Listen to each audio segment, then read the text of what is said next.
Hello friends, Mahanadi இன்றைய எபிசோடில் என்ன நடக்கலாம் அப்படிங்கிறத பற்றி பார்க்கலாம். இன்றைக்கான எபிசோட் இன்ட்ரெஸ்டிங்கான எமோஷனல் எபிசோட்டாங்கிறத நீங்கள் தான் எனக்கு சொல்லணும். விஜய் டாக்டர்கிட்ட பேசிக்கிட்டு இருக்காங்க. டாக்டர் வெண்ணிலாவை வீட்டுக்கு கூட்டிகிட்டு போய் ட்ரீட்மெண்ட் பார்த்தீங்கன்னா சீக்கிரமாக சரியாயிடுவாங்கன்னு சொல்லும்போது விஜய் இருந்துட்டு எனக்கும் என் மனைவிக்கும் ஏதாவது பிரச்சனை வந்துருமோங்கிற மாதிரி நான் யோசிக்கிறேன்னு சொல்கிறாங்க. இப்போ டாக்டர் நீங்களே யோசிங்க, அதான் நல்லது அப்படிங்கிற மாதிரி ஒரு விஷயத்த சொல்கிறாங்க.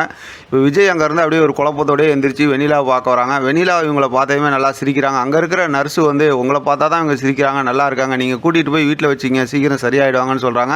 இப்போ விஜய்க்கு மறுபடியும் ஒரு யோசனை வருது. சரி அப்படின்னு சொல்லிட்டு வெளியில் வந்து காவேரிக்கு ஃபோன் பண்ணி கேட்குறாங்க. காவேரியும் பர்மிஷன் கொடுத்துட்றாங்க. ஆனால் காவேரி யோசிச்சுக்கிட்டு தான் இருக்காங்க. வீட்டில் வெண்ணிலா தங்கறதுக்கு உண்டான ரூமை காவேரி சுத்தம் பண்ணிக்கிட்டு இருக்காங்க. அந்த இடத்துக்கு ராகினி வந்து காவேரியை ஆயா வேலை பார்க்குறியா அப்படி இப்படின்னு சொல்லிட்டு நல்லா இரிட்டேட் பண்ணி பேசுகிறாங்க. காவேரி ஒரு கட்டத்தில் ராகினியை செம்மையாக கேள்வி கேட்டு விட்டுறாங்க. இப்போ ஒரு ஒன்றும் பேச முடியாத ராகினி வெளியில் போகும்போது பார்த்தோம்னா கங்காவும் வந்துடுறாங்க. கங்கா வந்ததுக்கப்புறம் அதே மாதிரி பேசுகிறாங்க. அப்போ காவேரியும் கங்காவும் சேர்ந்து ராகினியை செம்மையாக கலாச்சி நோஸ் கட் பண்ணி விட்டு அங்கேருந்து அசிங்கப்படுத்தி அனுப்பிச்சி விட்டுறாங்க. ராகினி அங்கேருந்து போயிடுறாங்க.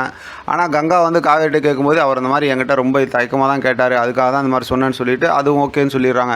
இப்போ ஒரு பக்கத்து பார்த்தோம்னா கங்கா வந்து ஏற்கனவே குமரன் அந்த டான்ஸ் ஆடின அந்த ஃபோட்டோ அந்த வீடியோவை காட்டி இப்போ காவேரிட்ட கேட்குறாங்க. காவேரி மாமாவை சந்தேகப்படாத மாமா அப்படி கிடையாதுன்னு சொல்கிறாங்க. சரிவா நம்ம போய் பார்த்துட்டு வரலான்னு சொல்லிட்டு அந்த ஷூட்டிங் ஸ்பாட் ஏரியாவுக்கு போகிறாங்க. அங்கே போய் விசாரிக்கும் போது இங்கெல்லாம் ஷூட்டிங் இல்லைன்னு சொல்லிடுறாங்க. அந்த கூட நடித்த பொண்ணு விஷயமாக கேட்கும்போது இல்லைங்கிறாங்க. இப்போ கங்கா குமரன்ட்ட ஃபோன் பண்ணும்போது நான் ஷூட்டிங்கில் தான் இருக்கேன், ஆனால் வேறு இடத்துல இருக்கேன் அப்படிங்கிற மாதிரி சொல்லிடுறாரு. அவர் அந்த கதாநாயகன் ஷூட்டிங்கில் இருக்கார், அது அப்புறமே சொல்லிக்கலாம்ல இருக்கார், அதனால் அப்படி சொல்லிடுறாரு.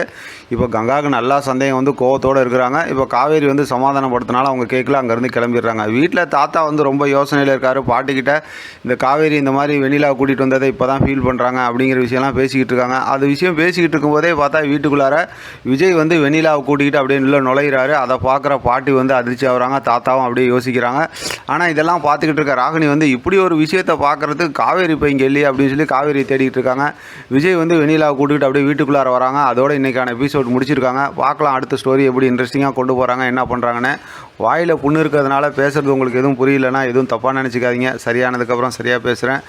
தொடர்ந்து ஆதரவு கொடுங்க. ஓகே ஃப்ரெண்ட்ஸ், இதை பற்றின உங்களோட கருத்து கமெண்ட் பாக்ஸை தெரியப்படுத்துங்க. தொடர்ந்து ஆதரவு கொடுங்க. தேங்க்யூ ஃப்ரெண்ட்ஸ், தேங்க்ஸ் ஃபார் வாட்சிங்.